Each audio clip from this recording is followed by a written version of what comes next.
Hello friends, विद्या gain educational YouTube channel पर मैं दीपक बोगना फिर आपका स्वागत करता हूं। इस वीडियो सीरीज़ में हम चर्चा कर रहे हैं एनसीईआरटी की पॉलिटिकल साइंस की बुक स्वतंत्र भारत में राजनीति के बारे में।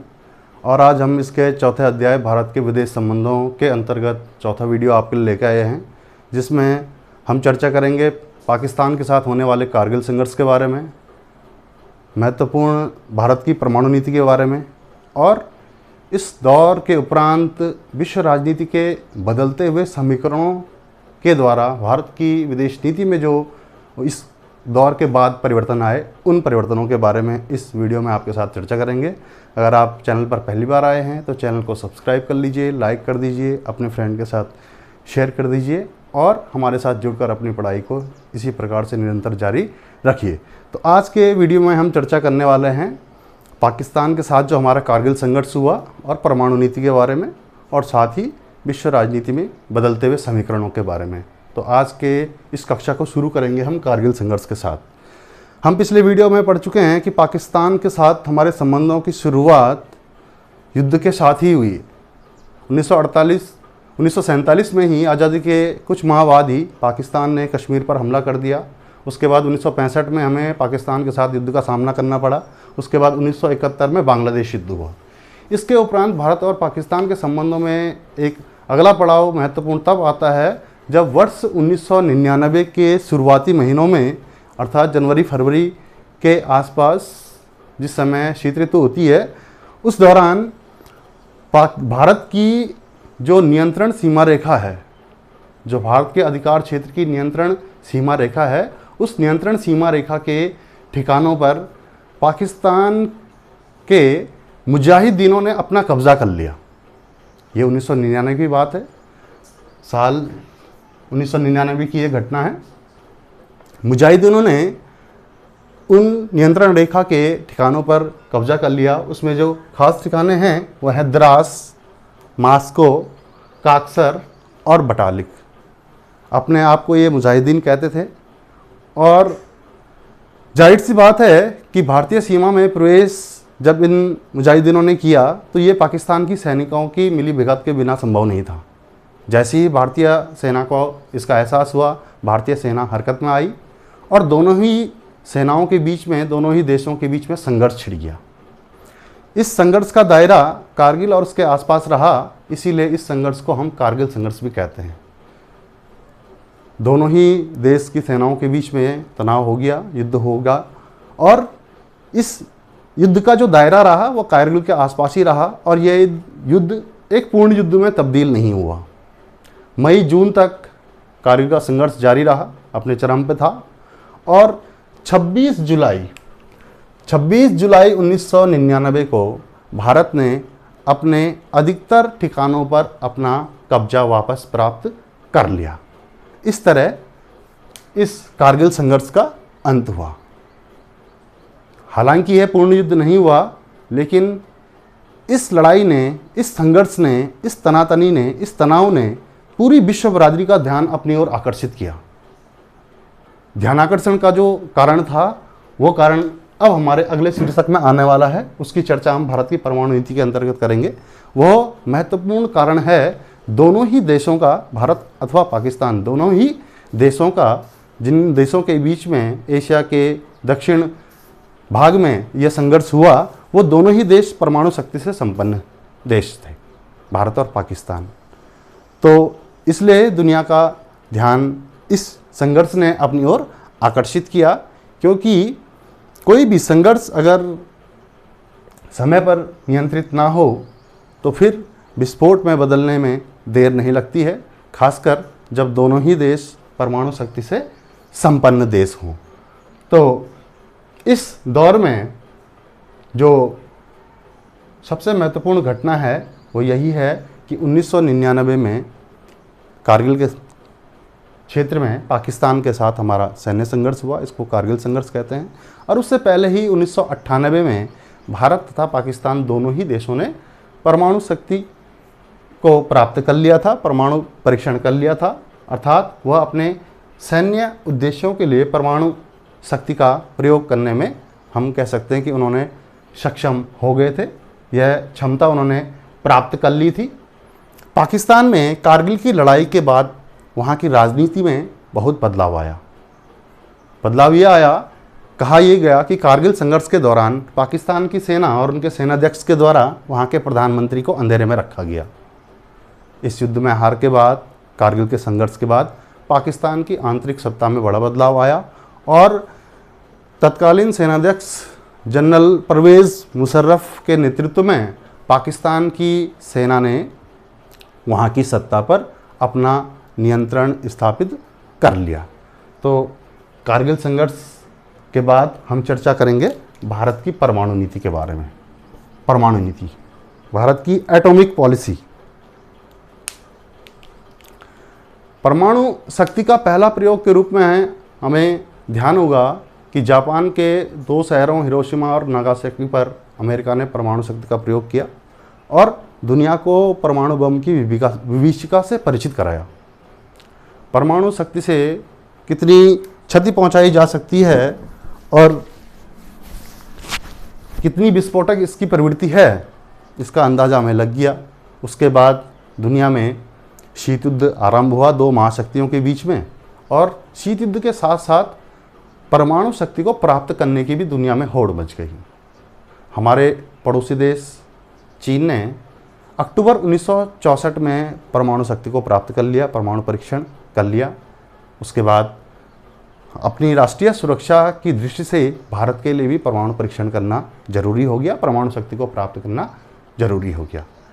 भारत ने मई 1974 में राजस्थान के पोखरण में अपना पहला परमाणु विस्फोट किया, पहला परमाणु परीक्षण किया तथा भारत ने इस परमाणु परीक्षण को शांतिपूर्ण परीक्षण करार दिया।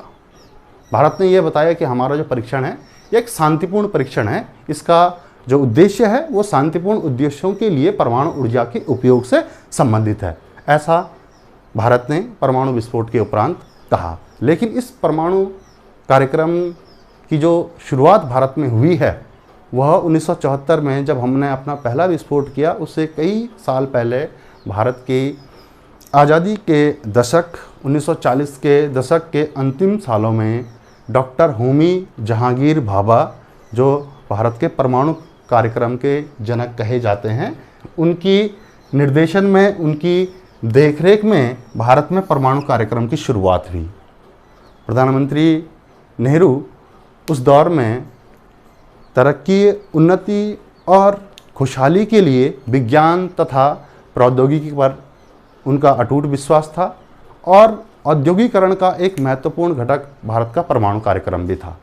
तो इसी घटक के अंतर्गत 1940 के दशक के अंतिम सालों में भारत ने अपने परमाणु कार्यक्रम की शुरुआत डॉक्टर होमी जहांगीर भाभा के निर्देशन में और पंडित नेहरू के नेतृत्व में शुरू की और 1974 में भारत ने अपना पहला परमाणु परीक्षण किया। अक्टूबर 1964 में जब चीन ने अपना परमाणु परीक्षण किया तो हमें भी अपनी राष्ट्रीय सुरक्षा की दृष्टि से परमाणु परीक्षण करने की आवश्यकता हमारी और प्रबल हो गई, क्योंकि यह राष्ट्रीय सुरक्षा से संबंधित मामला था। इसी दौरान भारत ने इस बात को स्वीकार किया कि अगर संपूर्ण दुनिया में भेदभावहीन परमाणु निशस्त्रीकरण की नीति को अपनाया जाता है तो भारत इसका प्रबल समर्थक रहेगा।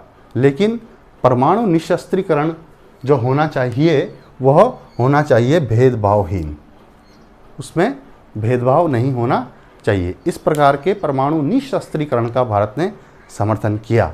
लेकिन 1968 में जो विश्व के अधिकार संपन्न देशों या विश्व की हम 5 महाशक्तियाँ उन्हें कहें, जो वीटो पावर से संपन्न देश हैं, अमेरिका, ब्रिटेन, फ्रांस, रूस, चीन, इन देशों ने 1968 तक सभी देशों ने परमाणु शक्ति को प्राप्त कर लिया था, परमाणु परीक्षण कर लिए थे और 1968 में इन 5 वीटो पावर देशों ने मिलकर, जिसमें सोवियत संघ भी शामिल है, सोवियत संघ, अमेरिका, इंग्लैंड, फ्रांस और चीन, इन देशों ने 1968 में दुनिया के बाकी देशों पर जिन्होंने उस समय तक परमाणु विस्फोट नहीं किया था, परमाणु परीक्षण नहीं किया था, परमाणु शक्ति को उन्होंने प्राप्त नहीं किया था, उन देशों पर परमाणु अप्रसार संधि न्यूक्लियर नॉन प्रोलिफेरेशन ट्रीटी, परमाणु अप्रसार संधि को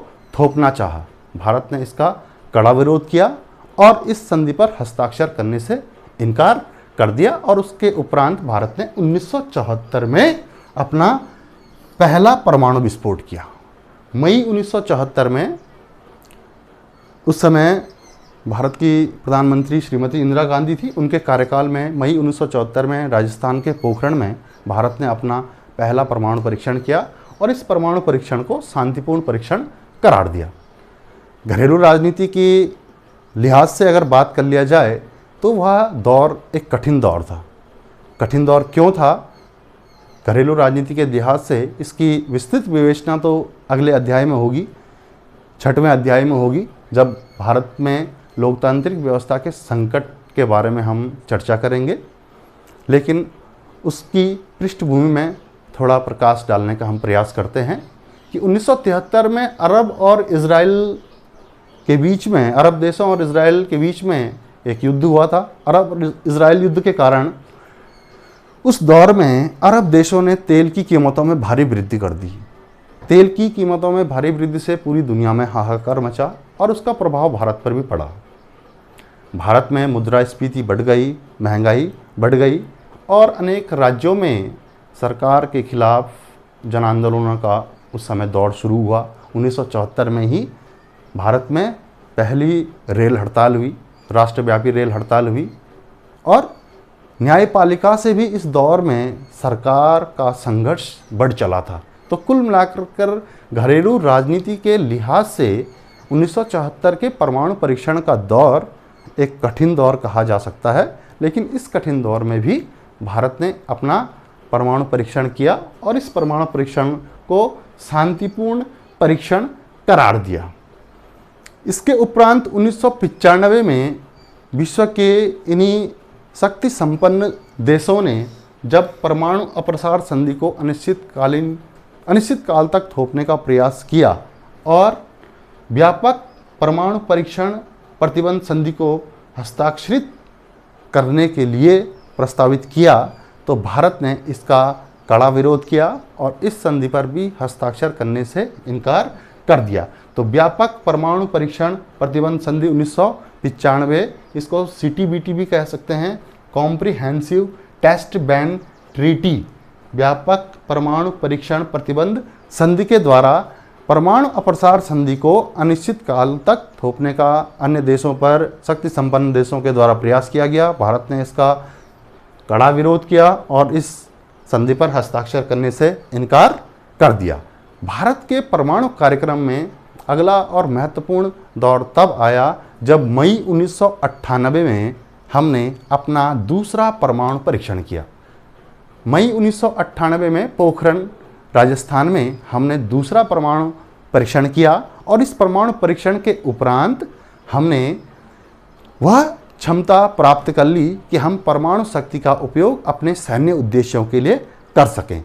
इससे हमारी राष्ट्रीय सुरक्षा के लिए भी ये बहुत महत्वपूर्ण था।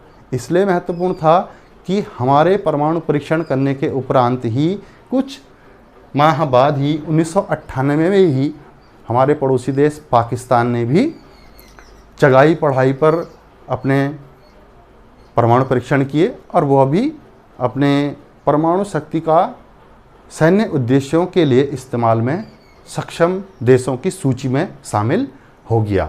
तो इसलिए राष्ट्रीय दृष्टिकोण से, राष्ट्रीय सुरक्षा की दृष्टिकोण से और अंतर्राष्ट्रीय राजनीति के लिहाज से 1998 में भारत के द्वारा किया गया परमाणु परीक्षण बेहद अहम है। अब चर्चा करते हैं कि भारत की परमाणु नीति क्या है, भारत की एटॉमिक पॉलिसी क्या है, कि भारत परमाणु शक्ति का किस प्रकार प्रयोग करेगा या परमाणु शक्ति के संदर्भ में भारत की नीति क्या रहेगी। तो भारत की परमाणु नीति के अगर अहम घटकों की बात की जाए तो भारत की परमाणु नीति में जो सबसे अहम बात है, इस बात को स्वीकार किया गया है कि भारत अपनी सुरक्षा के लिए, अपनी अंतर्राष्ट्रीय सीमाओं की सुरक्षा के लिए, राष्ट्रीय एकता और अखंडता को बनाए रखने के लिए भारत परमाणु हथियार रखेगा। भारत परमाणु हथियार रखेगा, लेकिन साथ ही इस बात को स्वीकार किया गया है कि भारत परमाणु हथियारों का प्रयोग पहले नहीं करेगा। अर्थात हम परमाणु हथियार रखेंगे अपनी राष्ट्रीय सुरक्षा के लिए, लेकिन इन परमाणु हथियारों का हम पहले प्रयोग नहीं करेंगे। इस बात को भारत की परमाणु नीति में स्वीकार किया गया है। भारत की परमाणु नीति का जो दूसरा अहम घटक है, जो दूसरा महत्वपूर्ण तथ्य है, वह है परमाणु निशस्त्रीकरण। परमाणु निशस्त्रीकरण भारत की परमाणु नीति का दूसरा अहम घटक है। पहला जो घटक है यह है कि परमाणु शक्ति को भारत रखेगा, लेकिन उसका प्रयोग पहले नहीं करेगा। और जो दूसरा अहम घटक है भारत की परमाणु नीति का, वो है परमाणु निशस्त्रीकरण। परमाणु निशस्त्रीकरण से तात्पर्य भारत का ये है कि भेदभावहीन परमाणु निशस्त्रीकरण। ऐसा परमाणु निशस्त्रीकरण नहीं कि 1968 में आप शक्ति संपन्न देश पहले परमाणु परीक्षण कर लें, परमाणु शक्ति को प्राप्त कर लें और दुनिया के बाकी देशों पर परमाणु अप्रसार संधि लगाकर उनके परमाणु परीक्षण करने पर रोक लगाएं। तो इस प्रकार की परमाणु निशस्त्रीकरण का भारत ने विरोध किया, लेकिन भेदभावहीन परमाणु निशस्त्रीकरण के प्रति भारत ने हमेशा अपनी वचनबद्धता जाहिर की है, ताकि परमाणु हथियारों से मुक्त विश्व की रचना की जा सके। तो भारत की परमाणु नीति के दो अहम घटक, पहले प्रयोग नहीं करना और भेदभावहीन परमाणु निशस्त्रीकरण जो है भारत की परमाणु नीति के दो अहम घटक हैं। आइए अब चर्चा करते हैं आज के तीसरे शीर्षक के बारे में, और वह इस शीर्षक का निचोड़ और निष्कर्ष भी है, और साथ ही आगे आने वाले जो अध्याय हैं उन अध्यायों का भी इसमें संदर्भ हमें मिलेगा। वह हमारा तीसरा शीर्षक है आज का, विश्व राजनीति के बदलते समीकरण। विश्व राजनीति के बदलते समीकरण से हमारा तात्पर्य यह है कि जिस दौर में हमने अपना परमाणु परीक्षण किया और परमाणु शक्ति को हमने प्राप्त किया, हम परमाणु शक्ति संपन्न देशों की कैटेगरी में आ गए। इसके बाद के सालों में अंतर्राष्ट्रीय राजनीति में क्या बदलाव आए और उन बदलावों का हमारी विदेश नीति पर, या हम ये कहें कि इन बदलावों का हमारे दूसरे देशों के साथ संबंधों पर क्या प्रभाव पड़ा। 1977 में आपातकाल के समाप्त होने के बाद देश में चुनाव हुए, और इन चुनावों में कांग्रेस पार्टी को बुरी तरह से हार का सामना करना पड़ा, और जनता पार्टी को भारत की जनता ने देश में सरकार चलाने का अवसर प्रदान किया। यह पहला मौका था जब किसी गैर कांग्रेसी दल को देश में सरकार बनाने का मौका मिला हो। तो 1977 में जनता पार्टी की जब सरकार आई तो उसने विदेश नीति में थोड़ा बदलाव करते हुए यह बात कही कि देश में सच्ची गुटनिरपेक्षता का पालन किया जाएगा। भारत सच्ची गुटनिरपेक्षता की नीति का पालन करेगा। अब सच्ची गुटनिरपेक्षता से क्या आशय है? सच्ची गुटनिरपेक्षता से जनता पार्टी का आशय ये था कि भारत की विदेश नीति में जो हमारा झुकाव सोवियत संघ की ओर उस दौर में था, उस झुकाव को समाप्त किया जाएगा। जो सोवियत संघ की ओर हमारा झुकाव था, हमने पिछली कक्षा में पढ़ा कि 1971 में पाकिस्तान के साथ जब हमारा संघर्ष चल रहा था, बांग्लादेश युद्ध हो रहा था, तो बांग्लादेश युद्ध के दौरान भारत ने अपनी राष्ट्रीय सुरक्षा को सुनिश्चित करने के लिए और शक्ति संतुलन को साधने के लिए अपने पक्ष में करने के लिए सोवियत संघ के साथ एक 20 वर्षीय मित्रता की संधि पर हस्ताक्षर किए। और उससे पहले भी नियोजन की प्रक्रिया में हमने पंचवर्षीय योजनाओं का प्रारूप और देश के विकास का मॉड्यूल हमने सोवियत संघ से ग्रहण किया, और कहीं ना कहीं हमारा झुकाव उस दौर में सोवियत संघ की ओर अधिक था। तो जनता पार्टी की सरकार ने यह कहा कि सच्ची गुटनिरपेक्षता की नीति का पालन किया जाएगा। उससे उनका यह आशय था कि अमेरिका के साथ अब नज़दीकियों को बढ़ाया जाएगा और सोवियत संघ से जो विशेष हमारा झुकाव है, लगाव है, उस लगाव को कम किया जाएगा। उसके बाद की आने वाली सरकारें, चाहे वो कांग्रेस की सरकारें हों या फिर गैर कांग्रेसी सरकारें हों, दोनों ही सरकारों ने, या जो भी सरकारें 1977 के बाद आई, इसी नीति का उन्होंने पालन किया। धीरे धीरे विदेश नीति में इस बात को ज़्यादा महत्व दिया जाने लगा कि चीन के साथ हमें अपने संबंधों को ज़्यादा बेहतर करना चाहिए, चीन के साथ बेहतर संबंध करने चाहिए, और साथ ही इस बात पर भी सभी पक्ष सहमत हैं कि हमें संयुक्त राज्य अमेरिका से अपनी नज़दीकियों को बढ़ाना चाहिए। इस प्रकार 1990 के दशक के बाद जैसे जैसे 1990 के बाद का दशक में समय बीतता चला गया, धीरे धीरे भारत ने अमेरिका की समर्थक रणनीतियों को अपनाया है और अमेरिका की समर्थक रणनीतियों को अपनाने के कारण कई बार भारत में शासक दलों की आलोचना भी हुई है। अब ऐसा क्यों हुआ कि 1990 के दशक के बाद भारत ने अमेरिका की समर्थक रणनीतियों को अपनाया? तो उसके पीछे जो रीज़न है वो साफ है कि 1990 के बाद, या फिर हम कहेंगे 1991 में सोवियत संघ का विघटन हो गया, सोवियत संघ विभाजित हो गया। तो सोवियत संघ के विभाजित होने से जो इसका उत्तराधिकारी देश है रूस, इसका महत्व कम हो गया, इसका अंतर्राष्ट्रीय महत्व कम हो गया। अंतर्राष्ट्रीय महत्व निश्चित रूप से सोवियत संघ की तुलना में रूस का कम हुआ है। जैसे जैसे अंतर्राष्ट्रीय राजनीति में सोवियत संघ और रूस का महत्व कम होता चला गया, अमेरिका का महत्व चला गया, अमेरिका का महत्व बढ़ता चला गया। दुनिया डायपोलरिटी से अब यूनिपोलरिटी वाली बात आ गई है कि एक ध्रुवीय विश्व की रचना एक प्रकार से हो गई है। तो स्वाभाविक रूप से भारत का झुकाव भी अमेरिका की ओर बढ़ चला है और अमेरिका की समर्थक रणनीतियों को भारत में अपनाया जा रहा है। उसके साथ साथ भारत की विदेश नीति में जिन रणनीतियों को अपनाया जा रहा है उसमें ये बात भी सबसे महत्वपूर्ण हो चली है कि अंतर्राष्ट्रीय संबंधों में अब सैन्य हितों के स्थान पर आर्थिक हितों को ज़्यादा महत्व दिया जा रहा है। सैन्य हितों को अब उतना महत्व नहीं दिया जा रहा है और ज़्यादा महत्व जो दिया जा रहा है वो आर्थिक हितों पर, आर्थिक हितों पर ज़्यादा जोर है। प्रत्येक देश अपने राष्ट्रीय हितों को विदेश नीति के माध्यम से साधना चाहता है।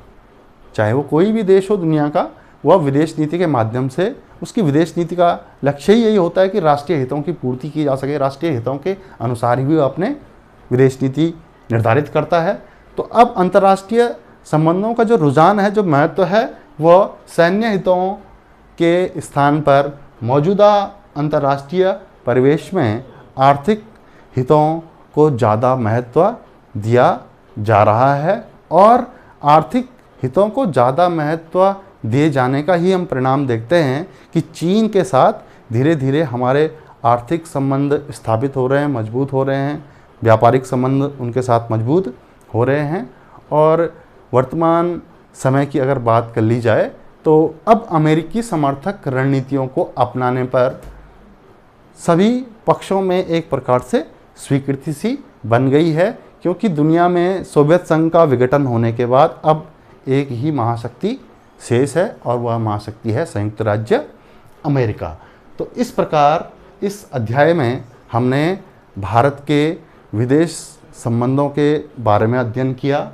इसमें हमने चीन के साथ संबंध, पाकिस्तान के साथ हमारे संबंध, भारत के विदेश नीति के लक्ष्य, कूटनिरपेक्षता की नीति, भारत की परमाणु नीति, बांग्लादेश युद्ध और विश्व राजनीति के बदलते हुए समीकरणों के बीच भारत की भूमिका और भारत की नीतियों में आने वाले बदलावों के बारे में हमने इस अध्याय में पढ़ा। इसके बाद जो आने वाला वीडियो होगा उसमें हम इस पुस्तक के 5वें अध्याय के बारे में चर्चा करेंगे, कांग्रेस प्रणाली, चुनौतियां और पुनर्स्थापना। तो जो आने वाला वीडियो होगा उस वीडियो में हम कांग्रेस प्रणाली, चुनौतियां और पुनर्स्थापना के बारे में जल्द ही आपके साथ वार्ता करेंगे।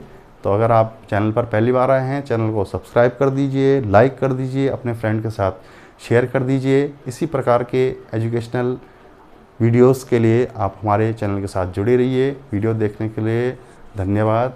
नमस्कार।